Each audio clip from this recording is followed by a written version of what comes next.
मोगाच्या भावन भयणो, आमी सगळीं देवाचीं भुरगीं आनी देव आमचो कितलो बरो. तो आमची जायती राखण करता, तो आमकां पळयता, आमकां सगळें तो दिता.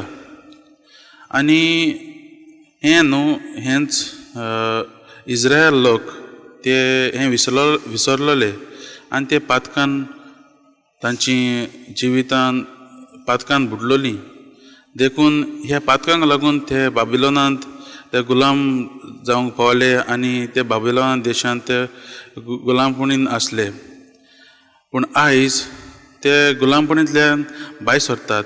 ह्याच पयल्या वाचपांत इसायास प्रवादी तांकां म्हणटा खुशाल जावंक तो तांकां आपयता, कित्याक देव तांची राखण करतलो. ते आतां जेरुजलेमाक येयल्ले आसात आनी थंय तांकां देव खुशालकायेन बरोवंक आपयता. आयच्या पयल्या वाचपांत आमी पळयलां देव एक आवय कशी तें चित्र देवाचें आमी पळयतात. आदल्या काळान आमी देवाक आनी आतांय आमी देवाक बाप म्हूण पळयतालीं, पूण आयच्या पयल्या वाचपांत एक आवयचें चित्र अशें दिल्लें आसा. एक आवय आपल्या भुरग्याक राखता तशेंच देव आपल्या लोकांक राखतलो अशें आयज इसायास प्रवादी आपल्या पयल्या वाचपांत आमकां सांगता. देखून आमी जेजूचेरूच आनी देवाचेरूच भार धरूंक गरजेचो. केन्ना केन्ना आमी पातकां सांपडटा तेन्ना आमी विसरता देवाची कृपा, देवाची महिमा आनी आमचीच व्हडविकाय चड जाता आनी आमी पयस वयता देवा लागीं. पूण आयज इसायास प्रवाद्या वरवीं जेजू हो देव आमकां सांगूंक सोदता की आपुणूच तुमकां राखतलो, आपुणूच तुमकां सगळें दितलो, आपुणूच तुमकां वाटायतलो. हेंच आयच्या पयल्या वाचपांत इसायास प्रवादी आमकां सांगूंक सोदता. तेच पर्यंत दुसऱ्या वाचपांत भाग्यवंत पावलो लग्न जाल्ल्या लोकांक आनी आंकवार आसलेल्या लोकांक तांकां थोडी सुचना दिता, कित्याक तो चिंततालो की जेजूचें दुसरें येणें रोखडें येतलें. देखून तो आयच्या दुसऱ्या वाचपांत दोनूय भशेनच्या लोकांक लग्न जालें आनी आंकवार आसात तांकां तो शिटूक रावंक आपयता. जेजूच्या येण्याक दुसऱ्या येण्याक तयार रावंक तो आयज आपयता आनी जायत्यो आयज सुचना दिल्ल्यो आसात. पूण आयच्या शुभ वर्तमानांत जेजूक एक प्रश्न केल्लो आसा शिसांनी, स्वर्गा राज्यांत सगळ्यांत व्हड कोण? आनी मोगाच्या भावान भयणो, जायते फावटी शीस जेजू लागीं असले प्रश्न करताले.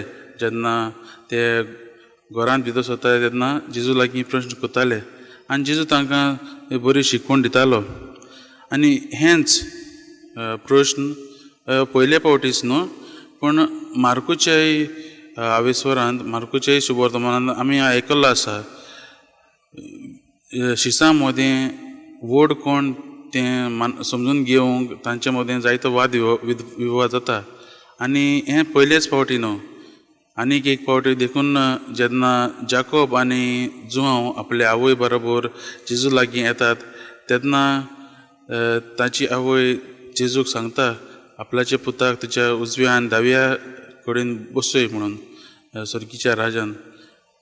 हें पळोवन दुसरे शीस बेजार जाता, दुसरे शिसांक नाटकाय जाता आनी ते एकामेकाच्या व्हडपणाचें पळयतात. सो तांचें चिंतपूय दुसरेंच आसलें.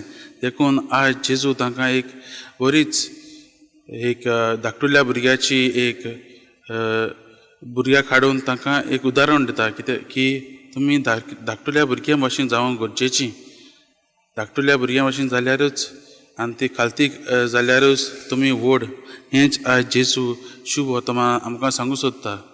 मोगाच्या भावान भयणो, आमी जायते फावटी आमच्या जिवितांत व्हडविकाय, गर्व हें आमच्या जिवितांत आपणायलां आनी ह्या गर्वाक लागून आमी दुसऱ्यांक पयस केलां, आमच्या कुश्टवतल्या भावा भयण्यांक पयस केलां, आमच्या कुश्टवतल्या दुसऱ्या लोकांक आमी तांकां पयस करीत आसात. आनी हेच भाशेन आमी देवाचो तो आज्ञा मोडली आसा. आपल्याचो मोग करता तसोच आपल्या पेल्याचो करचो हो आमी मोडलेलो आसा. आनी आमचीच वडविकाय आनी आमचेच फायद्याक आमी वावुरल्यांत. तेन्ना आमी देवा लागीं पयस गेल्यांत. देखून ही आयची वाचपां आमकां आयज एक बरी शिकवण दिता की ते स्वर्गा राज्या भितर सरतली जाल्यार आमी एक काल्तिकायेची मनशां, एक उदार मनाची मनशां आनी एक ल्हानविकायेची मनशां जावंक खूब गरजेचें. आनी आयज आमी बाळोक जेजूच्या सांत तेरेजाची परब मानता आनी तिच्या जिवितांतूय हेंच आसलें. ती बाळोक जेजू भशेन एक बाळका भाशेन ती आपलें जिवीत जियेली, एक ल्हानविकायेचें जिवीत ती जियेली. तिचें जिवीत चड व्हड न्हू. तिच्या जिवितांत ती थोडोच वेळ ती जिवीत सारली आनी ती रोखडीच ती दुयेंस बी आसताली आनी ती रोखडीच भायर पडली. पूण ह्या जिवितांत ताणें आपल्या काल्तिकायेन आपल्या साद्या जिवितांत ताणें जेजूक परगटलो. जेजूक ती एक गोवाय जाली. जेजूची ती एक साक्षीदार जाली आपल्या ह्या साद्या जिवितांतल्यान. तर आयची ही वाचपां आनी आयची भाग घेवन आमकां सगल्यांक एक सादें जिवीत जियोवंक आपयता. तर आमच्या जिवितांत जेन्ना आमी आमच्या समाजांत मिसळ जाल्लीं आसता तेन्ना आमी एक बरी क्रिस्तांव कशीं हें जिवीत जेजूच्याच मार्गान चलूंक, एक काल्तिकायेचें जिवीत आमी जियोवंक, एक ल्हानविकायेचें जिवीत जियोवंक आमी मुखार वचुया. आनी देवा लागीं हीच आमी करपा मागुया की आमकां एक उदार मनाचें काळीज दिवंक आनी हेंच काळजान आमी जेजूच्या पावलांनी फुडें सरुया.